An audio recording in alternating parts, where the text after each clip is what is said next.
mesdames et messieurs, ravi de vous retrouver. Bienvenue à cette nouvelle édition de notre programme L'Égypte à la une. Et commençons l'édition d'aujourd'hui, du lundi 10 mai 2021, avec le président Abdel Fattah el-Sisi qui a reçu mercredi dernier l'envoyé spécial américain pour la Corne de l'Afrique, Jeffrey Feltman, en tournée en Afrique après la prise de ses fonctions. Et cette tournée le mènera aussi en Érythrée, en Éthiopie et au Soudan.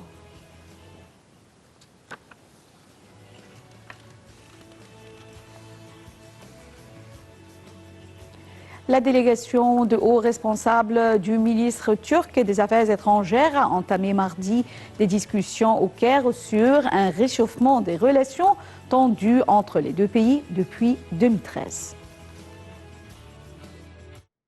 Dans la capitale, le Caire, décrivant les discussions de franches et approfondies. Selon une déclaration du ministère égyptien des Affaires étrangères, les pourparlers exploratoires entre les délégations égyptiennes et turques que le Caire a accueillies se sont achevés au bout de 2 jours. Les pourparlers ont porté sur des questions bilatérales et un certain nombre de questions régionales, en particulier la situation en Libye, en Syrie et en Irak, et la nécessité de parvenir à la paix et à la sécurité dans la région de la Méditerranée orientale. Le ministère égyptien des Affaires étrangères a ajouté que les deux parties évalueraient le résultat de ce cycle de consultation et se mettraient d'accord sur les prochaines étapes. Une délégation de hauts responsables du ministère turc des Affaires étrangères a entamé mardi des discussions au Caire sur un réchauffement des relations tendues entre les deux pays depuis 2013. Le ministère égyptien des Affaires étrangères a annoncé dans un communiqué mardi que ces discussions devraient porter sur les mesures nécessaires pour parvenir à une normalisation des relations entre les deux pays au niveau bilatéral et régional. La Turquie a multiplié ces derniers mois ses gestes d'ouverture envers l'Égypte et a annoncé le 12 mars avoir établi ses premiers contacts diplomatiques avec le Caire depuis 2013. 3 jours plus tard, le chef de la diplomatie turque Mevlut Cavusoglu annonçait la visite d'une délégation turque début mai en Égypte pour discuter d'une normalisation entre les deux pays.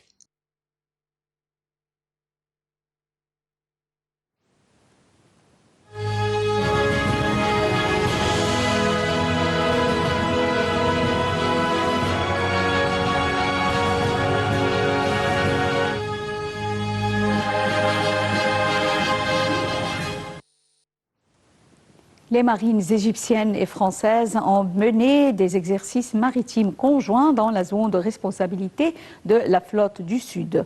Des exercices pour les forces de l'air des deux pays ont été également exécutés dans le cadre des manœuvres conjointes Ramsès 2021, selon le porte-parole de l'armée. Ces exercices interviennent dans le cadre de l'attachement du commandement général des forces armées égyptiennes à rehausser les compétences des hommes de l'armée et à échanger l'expertise avec les armées des pays amis.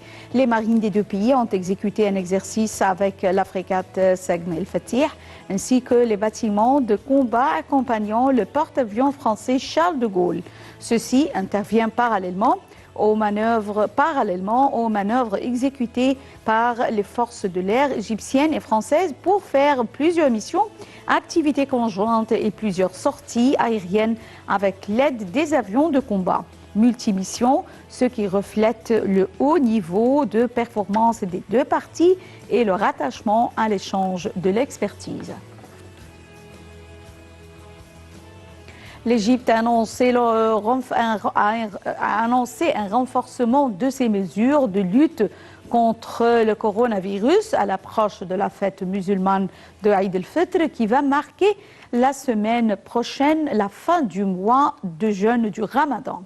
Le pays arabe le plus peuplé, avec quelques 101 millions d'habitants, a décidé de fermer ses cafés, centres commerciaux et restaurants à 21h à partir de jeudi et jusqu'au 21 mai. Nous sommes à un moment critique, a déclaré le Premier ministre Mostafa Madbouli lors d'une conférence de presse mercredi, en précisant que les plages, les parcs et les installations de loisirs seraient entièrement fermés pendant les 5 jours de fête du 12 au 16 mai. En outre, il n'y aura pas de concerts ni de festivités telles que des mariages pendant la même période. Les prières d'Eid el-Fitr ne se tiendront que dans certaines mosquées désignées à cet effet. Dalia Karam nous donne plus de détails.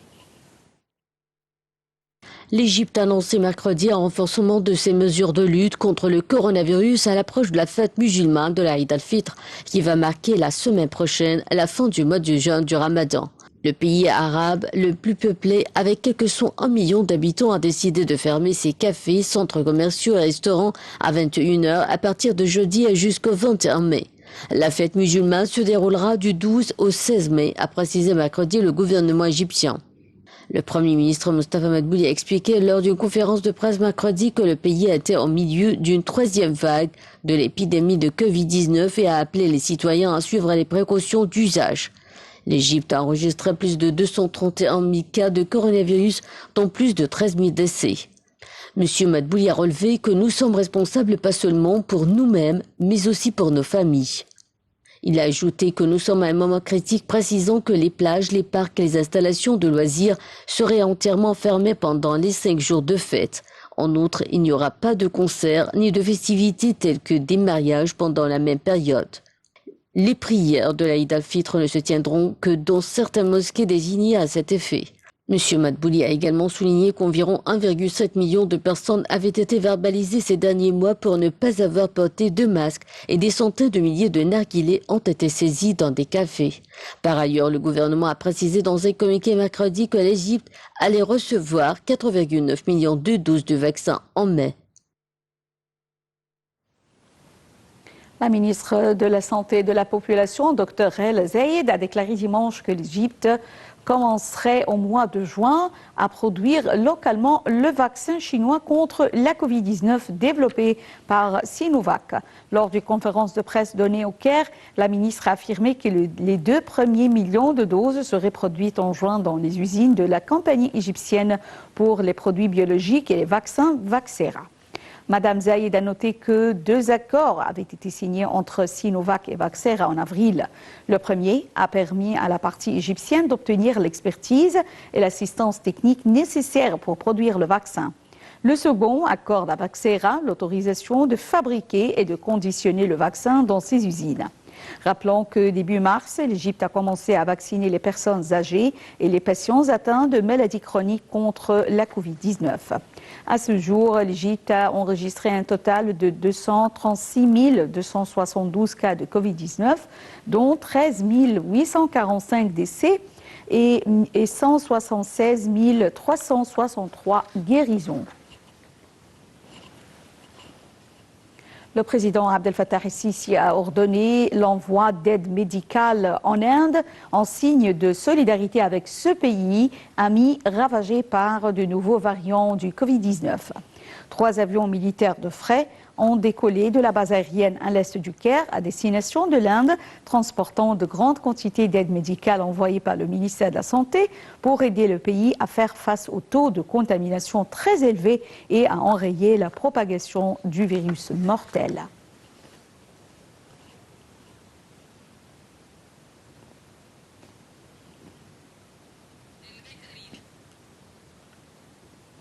L'agence de notation financière Standard & Poor's décide de maintenir à B la note de crédit de l'Égypte avec une perspective stable pour la 3e fois depuis l'apparition de la crise pandémique. Dans son rapport, Standard & Poor's justifie sa décision à la forte performance des indices macroéconomiques en Égypte, soutenus par les réformes financières et monétaires mises en œuvre dans le cadre du programme national de redressement de l'économie. Dalia Kara. La performance de l'économie égyptienne malgré la pandémie du coronavirus est toujours saluée par les institutions financières internationales, a déclaré le ministre des Finances, Mohamed Maït. Il a ajouté que les réformes économiques et structurelles menées par le gouvernement et les politiques financières équilibrées fortement soutenues par le président Abdel Fattah el-Sisi ont donné à l'économie égyptienne une certaine résilience face à la crise du coronavirus, de manière à contribuer à réduire les effets de la pandémie sur les secteurs et les catégories les plus touchées via un paquet de soutien à l'activité économique s'élevant à 2% du PIB. Le ministre a fait savoir qu'on avait réalisé une croissance positive et un excédent primaire et qu'on avait aussi réussi à contracter le déficit total en dépit de la crise du coronavirus.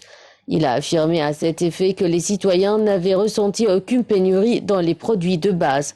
Les déclarations du ministre des Finances sont intervenues à la suite de la décision de l'agence de notation financière Standard & Poor's de maintenir AB la note de crédit de l'Égypte avec une perspective stable pour la troisième fois depuis l'apparition de la crise pandémique. Dans son rapport, Standard & Poor's justifie sa décision à la forte performance des indices macroéconomiques en Égypte, soutenus par les réformes financières et monétaires mises en œuvre dans le cadre du programme national de redressement de l'économie égyptienne. Avec la propagation de la pandémie du Covid-19, les autorités ont fait le choix délibéré de ne pas paralyser l'activité économique et d'imposer un confinement light. Il n'est pas question de laisser le virus gâcher les efforts fournis et les résultats obtenus de haute lutte par le pays. Les prévisions des organismes internationaux montrent une baisse de la croissance économique suite à la crise actuelle, mais elle reste soutenable, 3% de taux de croissance pour 2020 au lieu de 5,8% initialement prévu. Là aussi, la résilience de l'économie égyptienne est saluée. Quant au taux du chômage qui a régulièrement diminué depuis 2014 de 13,1%, il devrait remonter pour atteindre 11,6% en 2021 contre 8,6% en 2018 et 8,1% en 2019. Si l'inflation a bien baissé à la faveur de la mise en œuvre du plan de restauration de 2016, le Fonds monétaire international s'attend à une hausse en 2021 à 7,2%. Globalement, on peut dire que l'économie égyptienne a fait montre d'une résilience insolente si on la compare aux autres pays dans la région du Moyen-Orient et en Afrique du Nord. Au cœur du projet titanesque de la zone économique du canal de Suez se trouvent deux zones industrielles et portuaires installées à l'est de Port Saïd et à El Ain Sokhna. Voilà ensemble. C'est un port en eau profonde à l'embouchure méditerranéenne du canal. Le site n'abrite actuellement qu'un terminal conteneur opéré par Maersk. Mais les infrastructures portuaires doivent être complétées par un deuxième terminal conteneur, un terminal roulier et un terminal vraquier pour lesquels des signatures ont eu lieu en 2019 et 2020. Le port doit accompagner le développement de l'activité du projet de zone industrielle de 75 km².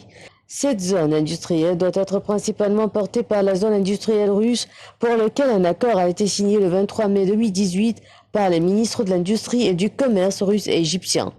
Il prévoit l'établissement d'une zone industrielle et résidentielle de 525 hectares avec un bail de 50 ans pour un investissement russe initial de 190 millions de dollars pour la première phase de 2019 à 2032 qui s'étendra sur une centaine d'hectares. Les investisseurs russes avec qui des négociations auraient été lancées opèrent dans le secteur de l'automobile, le matériel ferroviaire, le matériel agricole, la pharmaceutique et la numérique.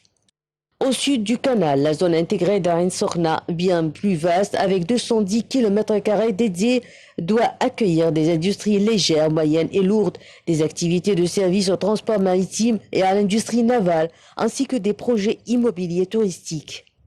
Le port, exploité par l'Emirati DP World, doit notamment être doté d'un deuxième terminal conteneur dont la construction par Sheikh China Harbour Engineering Company a débuté en mai 2018. Le développement de la zone d'Ain Sokhna s'appuie sur le projet préexistant de zone industrielle chinoise de Teda, établi en 2012 et inscrit depuis dans la stratégie des nouvelles routes de la soie. En 2017, près de 70 sociétés y ont été installées.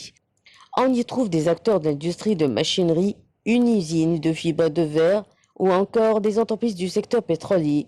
Les produits manufacturés dans la zone économique spéciale de Teda sont majoritairement destinés à l'exportation.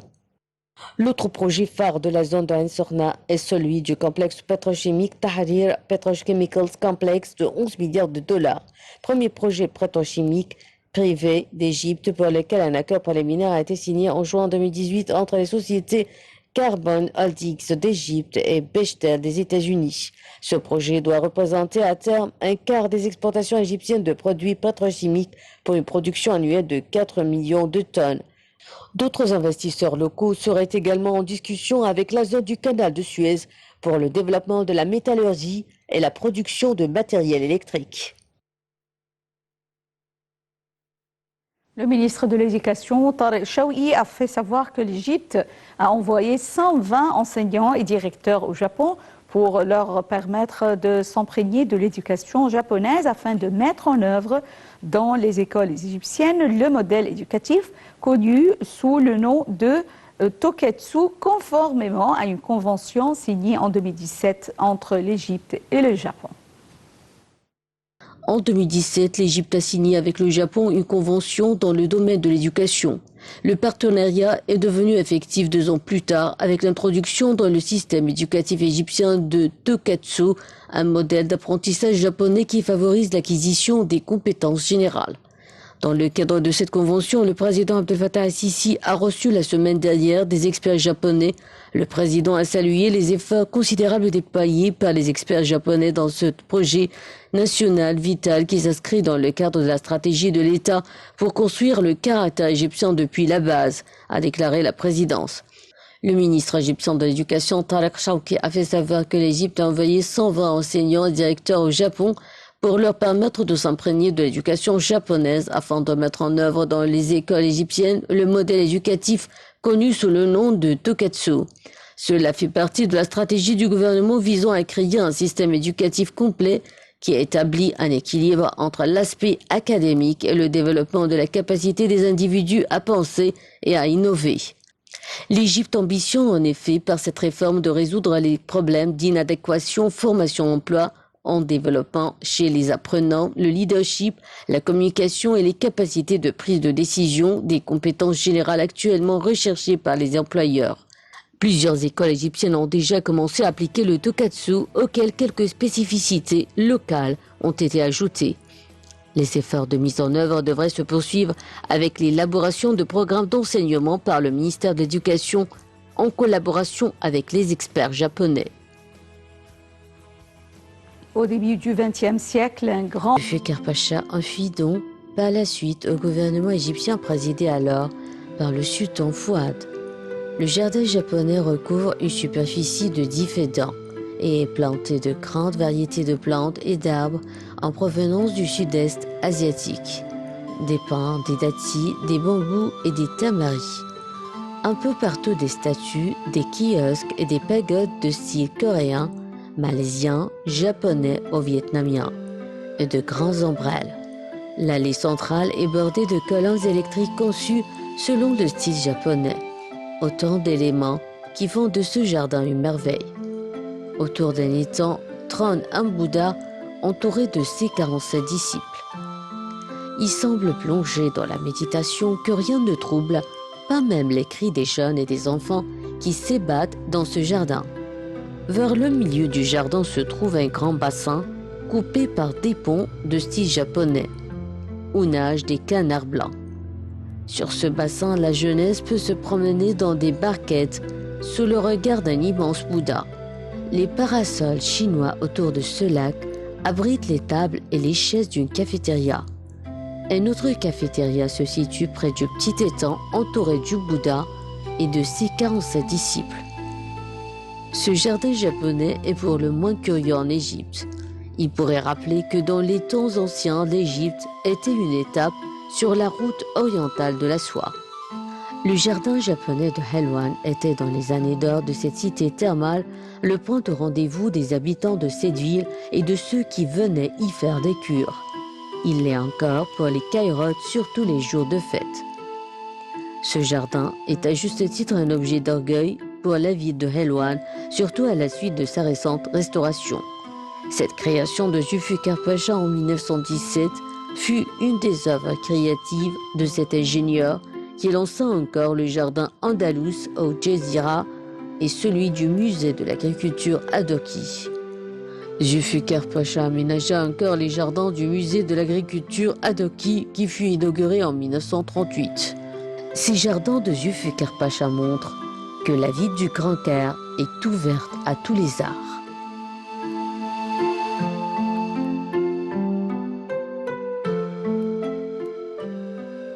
Alors, avec ce beau jardin japonais, nous arrivons à la fin de cette édition de notre programme L'Égypte à la une et également la fin de la transmission en langue française sur Nile TV International.